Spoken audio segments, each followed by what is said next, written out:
बिस्मिल्लाहिर्रहमानिर्रहीम। आज बड़ा ही इम्पोर्टेंट आर्टिकल जो है वो डिस्कस करने जा रहे हैं और वो है मोशनल ईएमएफ।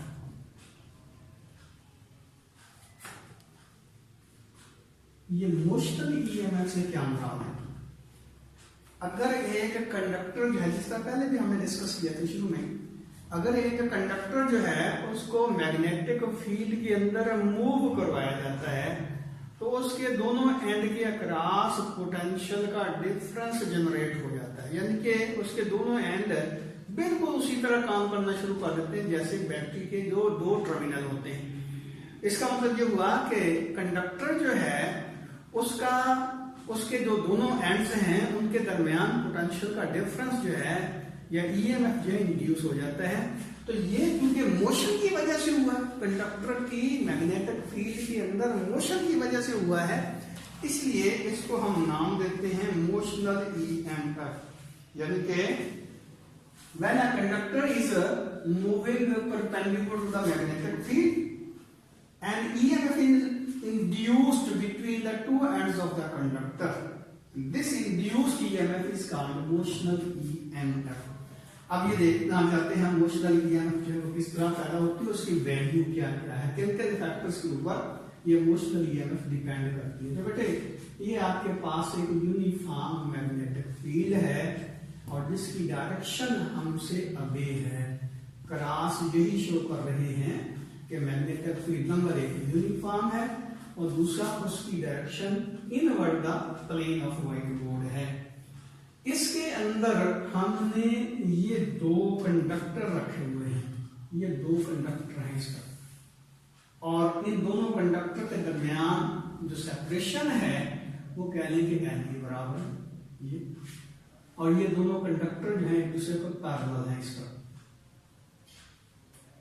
हम ऐसा करते हैं कि ये दोनों कंडक्टर के ये दोनों एंड जो है ये वाले, इसके साथ एक सेंसिटिव गैल्वेनोमीटर जोड़ देते हैं और एक और कंडक्टर लेते हैं जो इनके परपेंडिकुलर है, ये इस तरह।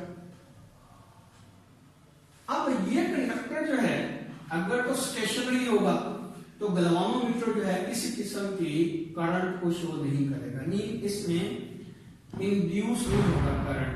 लेकिन बिग फर्ज अगर ये कंडक्टर हम इधर मूव करवाना शुरू कर देते हैं और वी वेलोसिटी से मूव करवाना शुरू कर देते हैं तो हम ये देखते हैं कि गैल्वेनोमीटर जो है वो डिफ्लेक्शन शो करना शुरू कर देता है, मीन इसमें करंट फ्लो होना शुरू हो जाता है। अब हम ये देखना चाहते हैं कि ये करंट डेवलप किस तरह हुआ। हम जिस तरह आपकी किताब में है, ये पॉइंट ए ले लें, ये पॉइंट को बी ले लें, चलो ये को सी ले लें और ये को डी ले लें, तो ए बी सी डी एक लूप बनता है। अब ये कंडक्टर जब मूव होगा तो आपको पता है कि कंडक्टर के अंदर फ्री चार्जेस जो हैं, फ्री चार्ज कैरियर जो हैं वो एग्जिस्ट करते हैं। तो चार्ज कैरियर जो हैं उसी वेलोसिटी के साथ मूव करेंगे इस मैग्नेटिक फील्ड के अंदर जिस वेलोसिटी के साथ ये कंडक्टर मूव कर। ये मिसाल का तो मार्कर है, इस मार्कर के अंदर ये जो इसका पॉइंटर है वो जाहिर है अगर मैं इस मार्कर को मूव करवाना शुरू करूंगा तो पॉइंटर को उसी वेलोसिटी से मूव करेगा ना। तो इसका मतलब यह है कि ये कंडक्टर जो है मूव करना शुरू कर देता है, तो उसका रिजल्ट क्या निकलेगा? रिजल्ट उसका ये निकलेगा, हमने ये पढ़ा था कि अगर एक चार्ज पार्टिकल जो है वो मैग्नेटिक फील्ड के अंदर मूव करता है तो उसके ऊपर एक पर्टिकुलर फोर्स लगती है और वो फोर्स किसके बराबर होती है?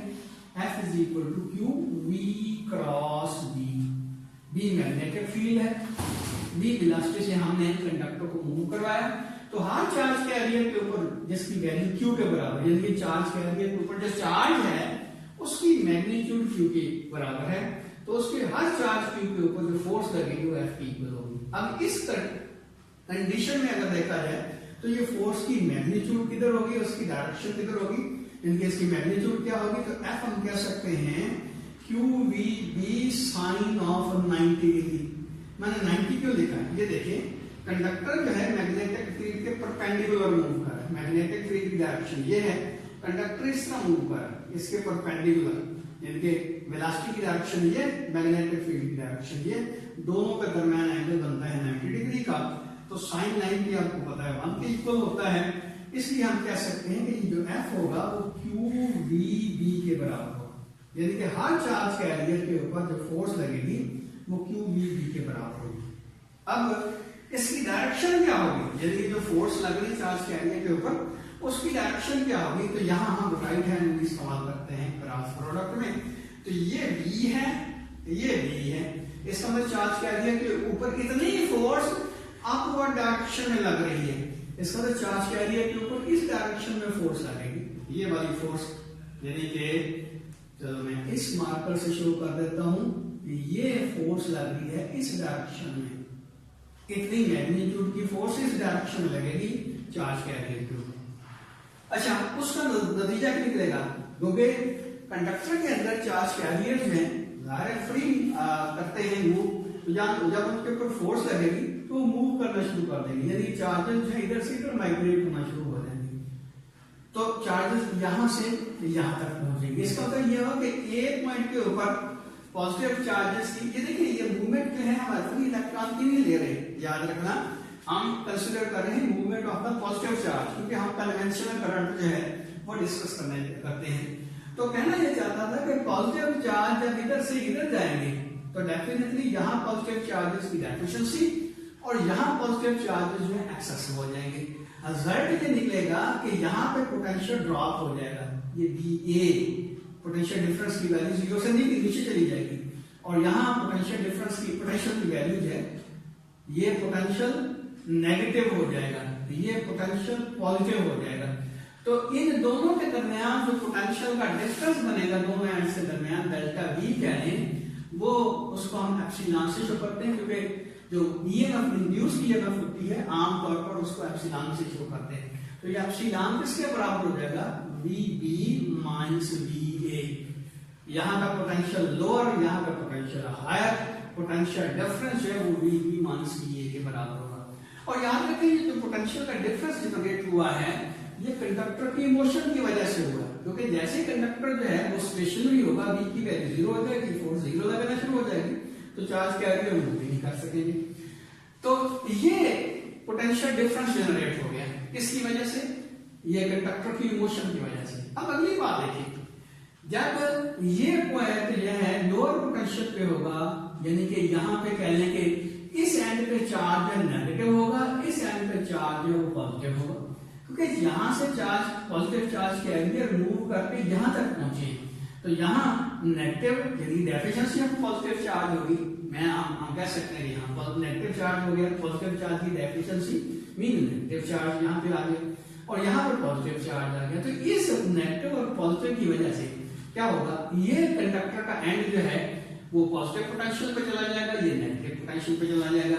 तो रिजल्ट क्या निकलेगा, ये देखिए, अगर आपके पास ये एक प्लेट है पॉजिटिवली चार्ज, ये प्लेट है नेगेटिवली चार्ज, तो इसमें जो इलेक्ट्रिक फील्ड बनेगा उसकी डायरेक्शन ये होगी, और अगर इसके अंदर कोई भी चार्ज पड़ा हुआ होगा तो जाहिर उसके ऊपर इस डायरेक्शन में फोर्स लगेगी, और F जो होगी वो Q और E के प्रोडक्ट के बराबर होगी। तो यहाँ भी ये देखिए कि ये एंड जो है वो पॉजिटिव पोटेंशियल पे है, ये एंड नेगेटिव पोटेंशियल पे है, ये तो उसका रिजल्ट क्या निकलेगा कि यहाँ एक इलेक्ट्रिक फील्ड डेवलप होगा, E इलेक्ट्रिक फील्ड डेवलप होगा, उस इलेक्ट्रिक फील्ड की वजह से चार्ज कैरियर के ऊपर फोर्स लगेगी जो कि इस फोर्स के अपोजिट होगी। मीन हमारा मूवमेंट की वजह से जो मैग्नेटिक फोर्स लग रही है उसकी डायरेक्शन अपवर्ड है, और इसकी मूवमेंट की वजह से जो पोटेंशियल का डिफरेंस जनरेट हुआ है उसकी वजह से जो इलेक्ट्रोस्टैटिक फोर्स इलेक्ट्रिक फोर्स लगेगी उसकी डायरेक्शन ये होगी।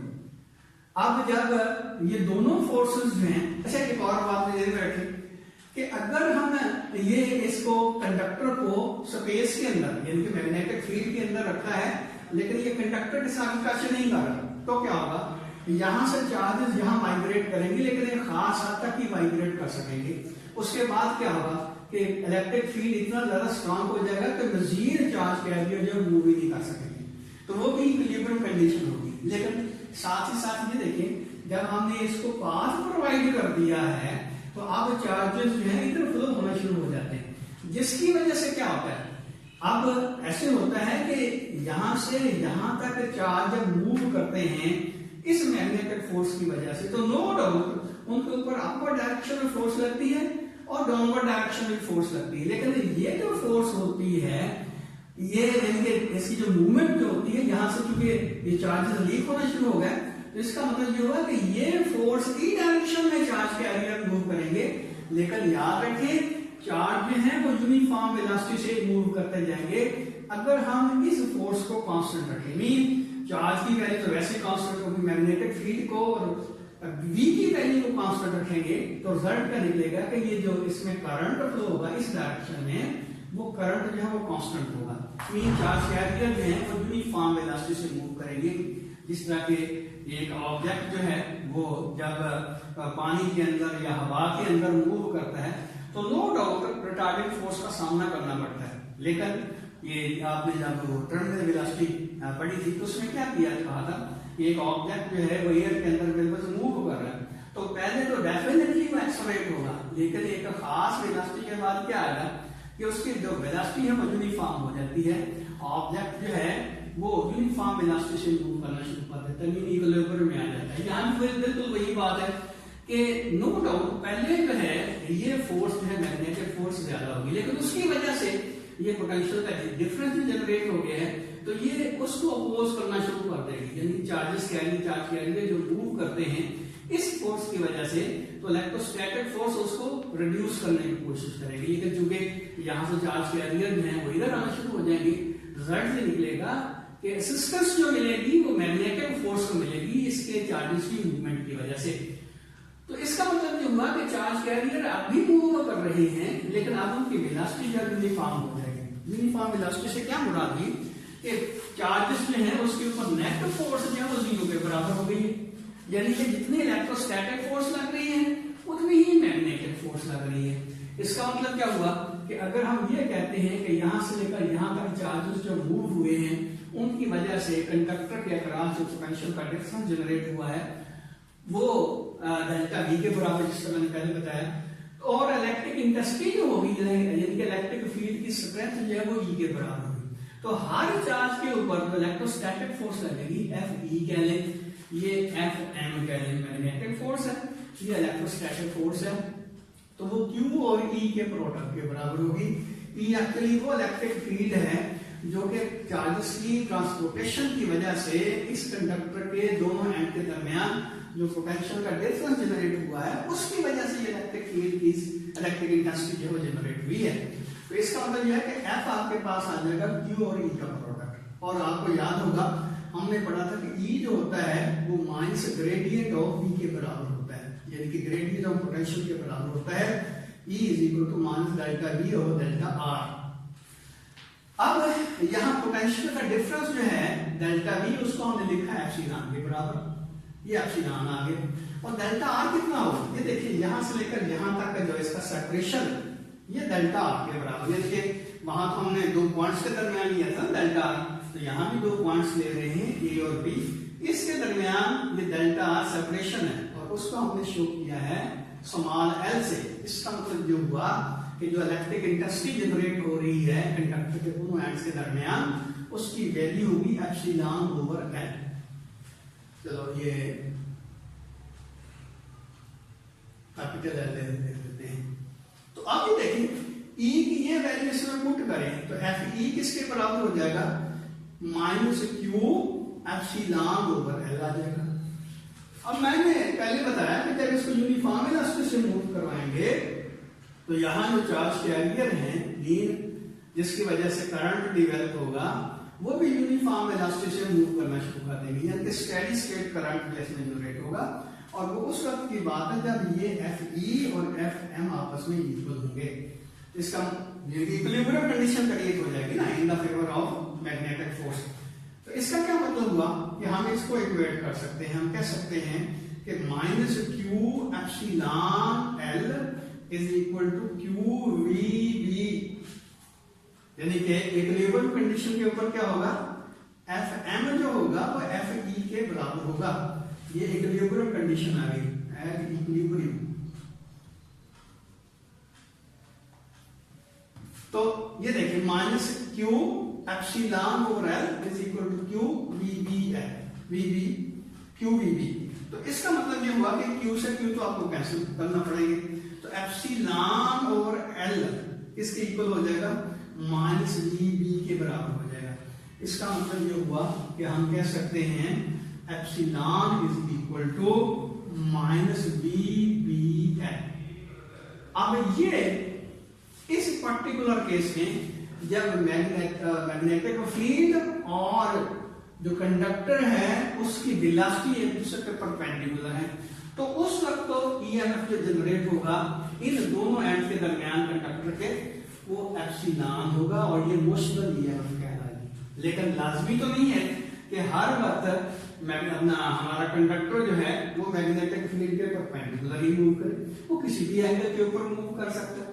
अगर ये एंगल जो है अदर देन 90 होगा तो वो एंगल यहां हमें लिखना पड़ेगा, यानी कि फोर्स जो होगी मैग्नेटिक फोर्स वो QVB साइन ऑफ थीटा होगी, QVB के इक्वल नहीं होगी।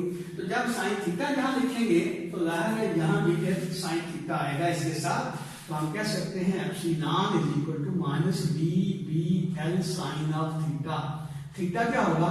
वो एंगल है जो मैग्नेटिक फील्ड और वेलोसिटी ऑफ द कंडक्टर के दरमियान एंगल है। यानी कि यहां देखें ये हमारा जो मैग्नेटिक फील्ड ये था, वेलोसिटी की डायरेक्शन ये थी, लेकिन ये यहां भी हो सकती है, यहां भी हो सकती है। ये यानी कि कंडक्टर इधर भी मूव कर सकता है, इधर भी मूव कर सकता है। तो किसी भी डायरेक्शन में कंडक्टर जब मूव करेगा तो हम देखेंगे कि V और B के दरमियान एंगल कितना बनता है।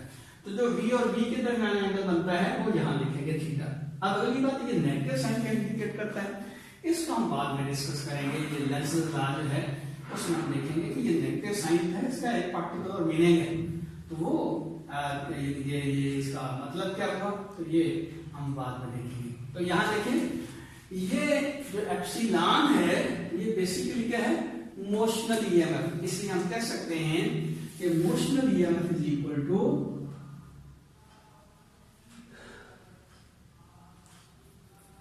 Minus B B L sine of theta. अब देखिए थीटा जो है 90 डिग्री के बराबर होगा, मोशनल ईएमएफ ये मैक्सिमम होगा बी बी एल के इक्वल। थीटा जो है वो 0 डिग्री के बराबर होगा। मीन अगर कंडक्टर है इसको मूव करवाएंगे तो इसमें किसी किस्म की ईएमएफ पैदा नहीं होगी, लेकिन अगर इस तरह मूव करवाएंगे तो इसमें मैक्सिमम ईएमएफ पैदा होगी। दूसरी बात क्या है कि अगर मैग्नेटिक फील्ड 0 के बराबर होगा ईएमएफ 0 हो जाएगी, नहीं पैदा होगी मोशनल ईएमएफ। और अगर ये कंडक्टर जो है स्टेशनरी होगा, V की वैल्यू जो स्टेशनरी रखेंगे तो इसमें ईएमएफ पैदा नहीं होगा। अच्छा अगली बात जो एक और कि जब हम इस कंडक्टर को इस डायरेक्शन में मूव करवाएंगे तो करंट की डायरेक्शन ये होगी, मीन एंटी क्लॉकवाइज डायरेक्शन में इस लूप के अंदर करंट जो है डिवेलप होगा। लेकिन अगर इसको अपोजिट डायरेक्शन में मूव करवाना शुरू कर दें, यानी कि कंडक्टर जो है from right to left move करवाना या स्लाइड करवाना शुरू कर देंगे तो क्या होगा?